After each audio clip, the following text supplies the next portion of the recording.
We lit live. This is WBBC Chicago. Yeah. 77.3, your hottest digital station.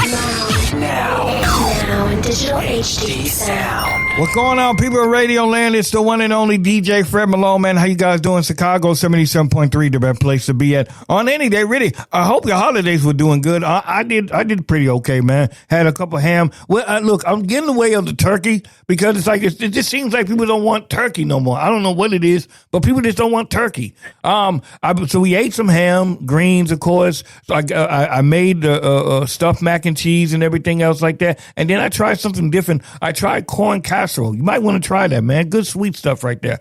But coming into it, man, and you guys know I had to come in with the holidays with a bang. And you guys know at the end of the year, I had to bring in somebody or people who are really dope and do what they do. I got the guy, man, from Izzy from the Twitch band, man. What's going on? Hey, how are you doing there? How's Chicago? How's it going in Chicago? Cold. It's very, very cold, man. Oh yeah. Yeah, I'm on the West Coast in Vancouver, Canada, and it's starting to get there. We're getting the frost and the cold now. Yeah, man. I wish I could be there right now, man. So, I want my people to get to listen to you guys and everything that you guys got going on. So, Izzy, how did this all start out for you, the band? Well, we first started off with just a couple of guys in the band who we all grew up together, went to high school and stuff, and started playing in bands. And next thing you know, we started getting into the songwriting, and it went from there, right? And then from there, we just started reaching out to people like you all over the planet, and it started taking off. And made connections down in Los Angeles. And stuff with some really cool people and Australia, and then that's how that started. That's amazing, man. That's what's up. Just in case people who don't know, tell them about the band name and then the origin of the name. Yeah, well, the band name came from us where we were noticing when we're playing the music, especially playing for people at concerts and shows and stuff, that they were moving around a lot. They were jiving to the music and playing to, dancing to the music. So what we thought was, we got to come up with a name that contributes to the music. And right away we came up with the, twitching and moving. And the music makes you move and makes you groove and makes you feel good. So that's where that origin came from doing some live shows and seeing how people, got off on the music. And then from there, we expanded with writing the music. I like this, man. That's what's up. So you had to describe your sound. How would the sound be? Like what if somebody, if you're describing it, how would it go? Yeah. That's interesting. Just about a couple months ago, we did a bunch of shows locally in Vancouver, and we had some people coming up to us afterwards, and they were saying, how, he says, you guys are really interesting. You sound like psychedelic goth, and we went like, oh, that's interesting, so we don't even know if that's a genre. So it's sort of like, psychedelic music, I guess, maybe more like, from the 60s and stuff, that kind of influence, Deep Purple, Led Zeppelin, that kind of stuff. And then from there, adding in, of course, the rootsy more flavor of blues rock, that kind of thing that we grew up with and stuff like that. And I guess the haunt, it's kind of a haunting sound too, right? So I guess that's where the goth came in, right? From the 80s and 90s. So it was kind of interesting. Yeah, that's what they're coining us as a goth, we call it psychedelic goth. So I don't even know if that's a term. I know, I thought that was my manager liked it. He went like, oh, I never heard of that before. I says, well, hey, we're going to take it and run with it, right? Yeah, I mean, and when I listen to and we're going to get to the song, the end song, but I really enjoyed the fact that it kind of brings you back to it. Like for me, it has like an '80s feel, but then it has like a modern take on it. Yes, exactly what we're trying to do. You nailed it. That's that '80s sound sort of creeps into our music a little bit, and then we have a more modern edge because I would think we're we're writing for today. You know what I mean? Like today's situation. The subject matter is even about, you know, the times we live in, how tumultuous it can be these days. You know, how things are all over the place, right? Yeah. You know? Hey, I understand. Trust me, because it's. But I want to ask you this: is it hard to navigate that within the times now? I know. In like in the 80s, 90s, to even early 2000s, artists seemed like they had more not free will, because people could do whatever. But it just seems like because of how people are so sensitive now, how do you integrate that into does that affect songwriting at all? Yeah, it doesn't with us. You know, it's kind of funny. We just finished writing in the last 4 months. We wrote 8 songs. Okay. Haven't done that in a long time. Eight. I don't know how many of them are any good, but you know, we wrote 8 songs, and it's just like, you know, it just comes out of us. So we don't. How can I say? We don't let other people affect what we're doing. You know, in a sense, it's just like we're in a little bubble. So there's 7 of us in the band. Okay. And it's just that little bubble, right? And that bubble of us. And we just seem to roll with it, right? Yeah, that's real. I like that, man. Speaking on you, Izzy, tell my listeners a little bit about you, man. Like, where you, I know originally West Coast and everything, but born and raised West Coast? Yes. Born and raised on the West Coast. Yep. Music-wise, who were you listening to? Everything when I was a little kid. So I live what they call in East Vancouver, you know, on the east side of Vancouver. Okay. And we have a place down here called the Pacific National Exhibition. And that place is where they have, like, you know, concerts. They have big the hockey arenas, or, you know, football stadium and everything. They have all the stuff there. And growing up as a kid, and they also had like a summer fair, right? Yeah. And so it was very cool. So it's like you know, it's been around since the 1920s. This fair, so it's going a long time. So you could go to concerts. When I was a little kid, you know, like, you know, I was going to concerts when I was like 10 years old, right? You know, and you know, my parents let me go because it was very close. I lived 2 blocks away.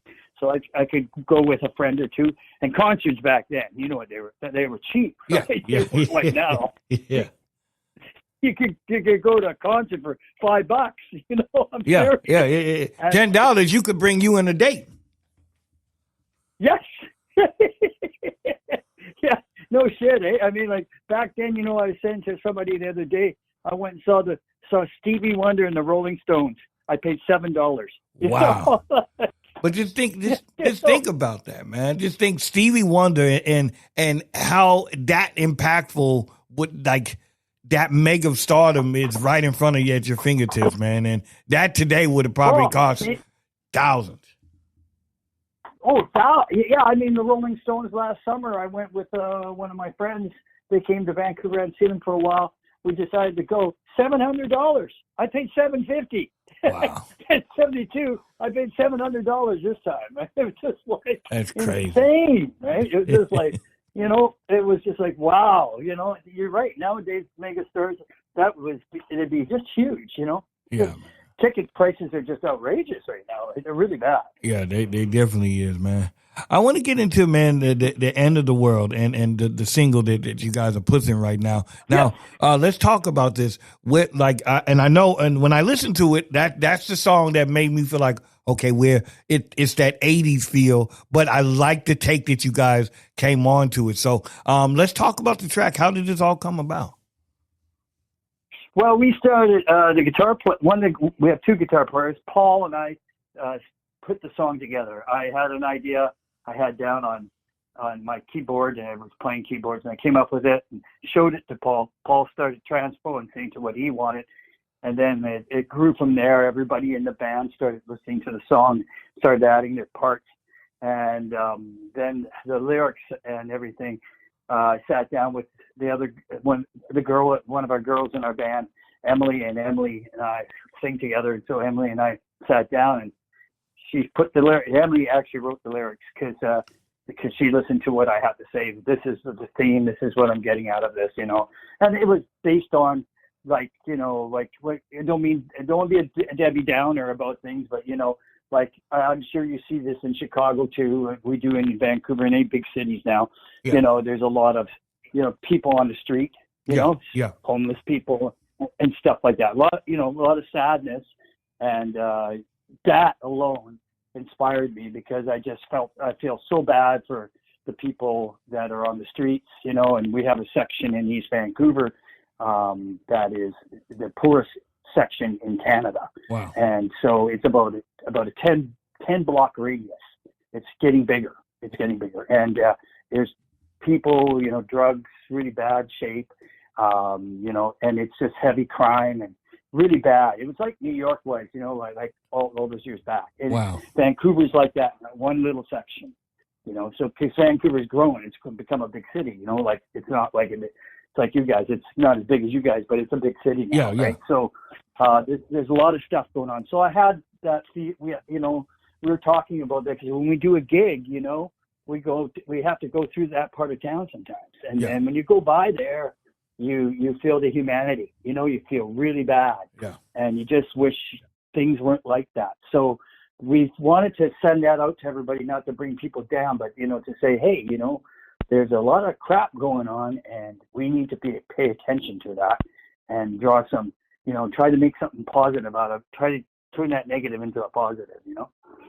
No, I respect that though, man. I think a lot of times, you know, having good perspective music, and I call it perspective music because a lot of times people don't see it from the different light, and I like the fact that you bring that to it.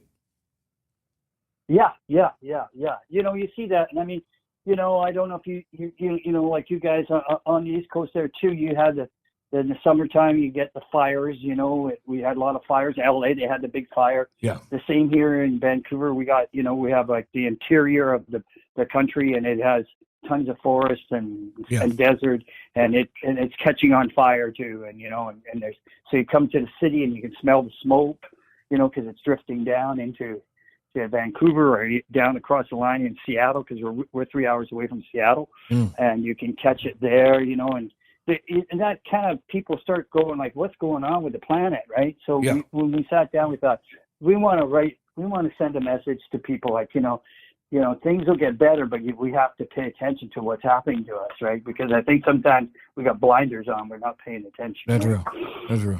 I think, and I like that too, because I think, like I said, man, we need music that like it tells the times for what it is, and there's nothing wrong with saying, hey, yo, man, this is how we see it, and from what I look outside my door, this is what I see.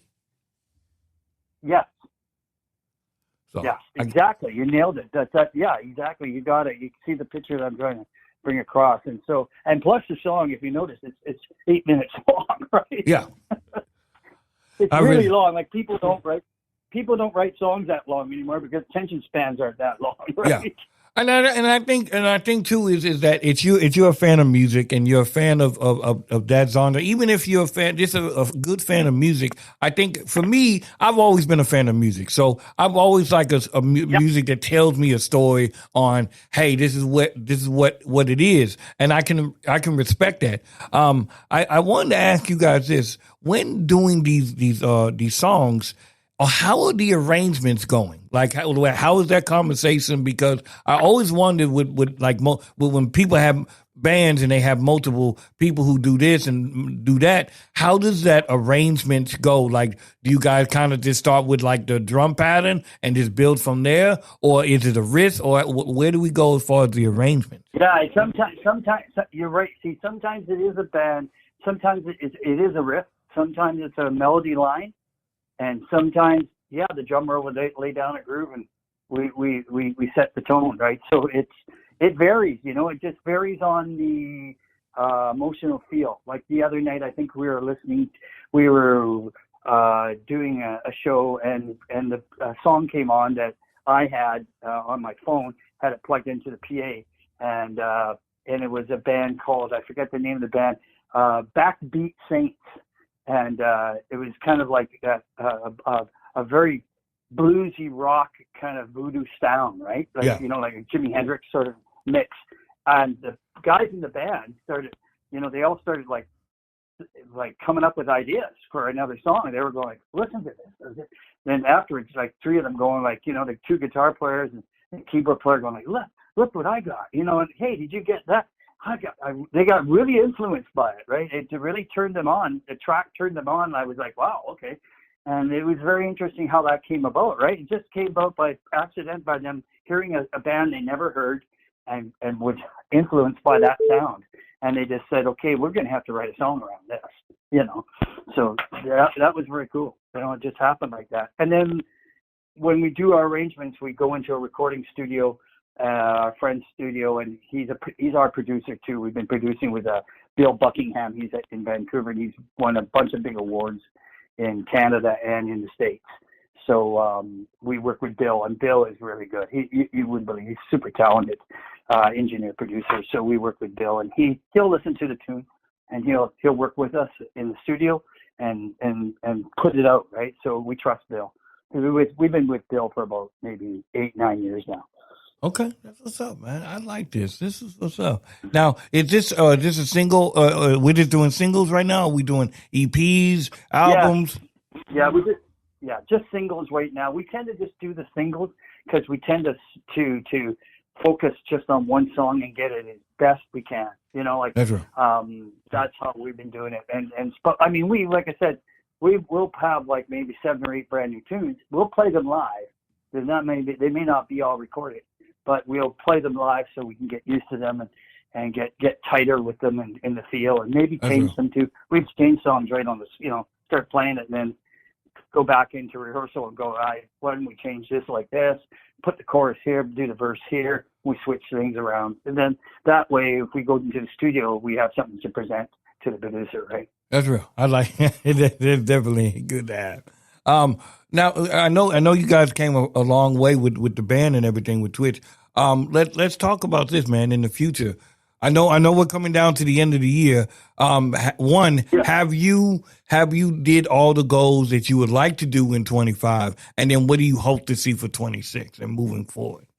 Yeah, that's good. Yeah, no, we reached quite a few goals this last year. We wanted to do, especially in the summer months and later early fall, we wanted to travel and do festivals. Do more outdoor shows. Outdoor shows is, I guess, the way to put it.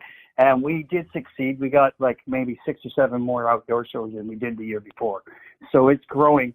We like to play outside. We just love it in the summer months, and then early fall when it's warm. It's great, And then in the winter months, we'll go indoors, right?